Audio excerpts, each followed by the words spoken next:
You know, in any democracy, there's this constant tug of war happening. On one side, you've got your right to know exactly what your government is up to. But on the other, the government says it needs to keep something secret to protect all of us. So, where do we draw that line between an open door and a locked one? Let's dive in. So let's start with a big question right up front. Yeah, you have a right to know. But are there some secrets a government absolutely has to keep? It sounds simple, but the answer is incredibly messy. Your right to information is what holds power accountable. But what happens when that right slams up against the need to stop a hidden threat? That collision, that's where our story really gets going. All right, so first, let's talk about the open door side of things. We're going to look at the actual tools designed to empower you, the citizen. Because in the United States, there's this really powerful legal framework built on one simple idea. Government business should be public business. The master key to the government's filing cabinets is something you've probably heard of, the Freedom of Information Act, or FOIA. And listen, this isn't just for lawyers and big-shot journalists, okay? It's a tool for you, for everyday people, to request documents from the EPA, the FBI, you name it. It's all about shining a light into the corners of government. And this right to know doesn't just stop in Washington, D.C. No way. It goes all the way down to your local town. Every state has its own version of these laws, often called Open Records Acts, and they cover your city hall, your county government, even your local school district. And here's the cool part. In a lot of cases, like with Georgia's law, they can actually be way faster and easier to use than the federal one. Now, you might be thinking this sounds super complicated, but it's surprisingly straightforward.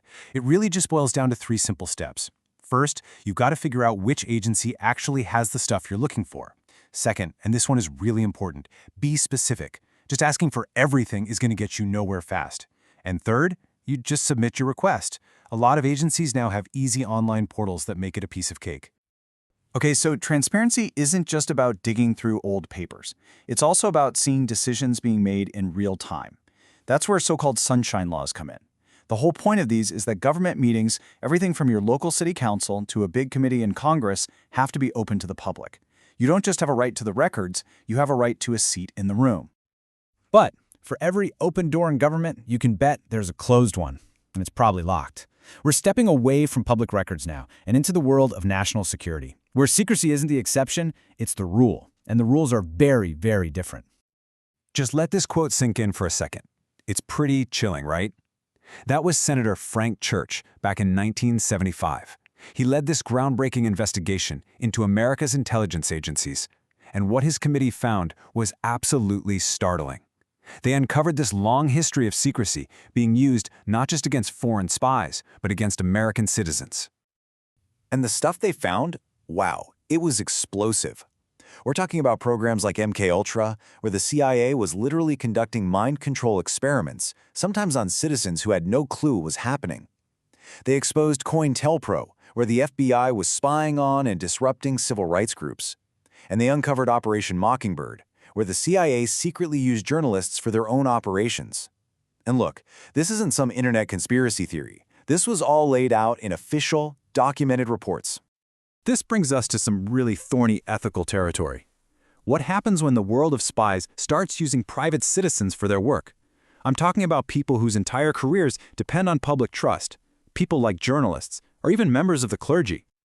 Now, those big revelations in the 70s didn't actually end the debate. Not even close. It came roaring back to life in 1996 during a really tense Senate hearing.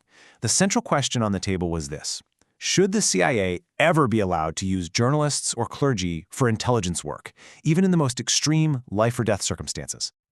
Making the case for a yes, at least in some very rare cases, was the CIA director at the time, John Deutsch. His argument was a practical one. He basically said, look, what if you have a hostage crisis and the only person on Earth who can get the information to save American lives is a journalist? Shouldn't the agency have that option in its back pocket? But then, you hear the other side of that argument, and it's devastating. At that very same hearing, a journalist named Terry Anderson testified. He had been held hostage in Lebanon for nearly 7 years, and he said his captors believed he was a spy. It wasn't true, but just the perception, just the idea that any journalist could be a CIA asset was enough to put a giant target on his back and on the back of every other reporter in a dangerous part of the world. The veteran news anchor Ted Koppel really drove this point home. He argued that if you allow even one rare exception, you damage the credibility of all journalists everywhere. I mean, how can a reporter build trust with sources in a foreign country if there's even a tiny chance people think they're secretly working for the US government? It makes a dangerous job nearly impossible. So where does that leave us today? Well, there's no neat little bow to tie on this. This isn't some historical issue that's been solved. It's a fundamental conflict that our democracy is still grappling with, right now. You can see this cycle play out pretty clearly over the decades. A big scandal erupts, which leads to reforms, like in 1977 when the CIA banned using clergy as assets. But then time goes on, new threats emerge, and that debate about allowing exceptions just pops right back up again, like it did in 1996. That basic tension between security and transparency, between secrecy and trust, it never really goes away. Which leaves us with this one final, really critical question.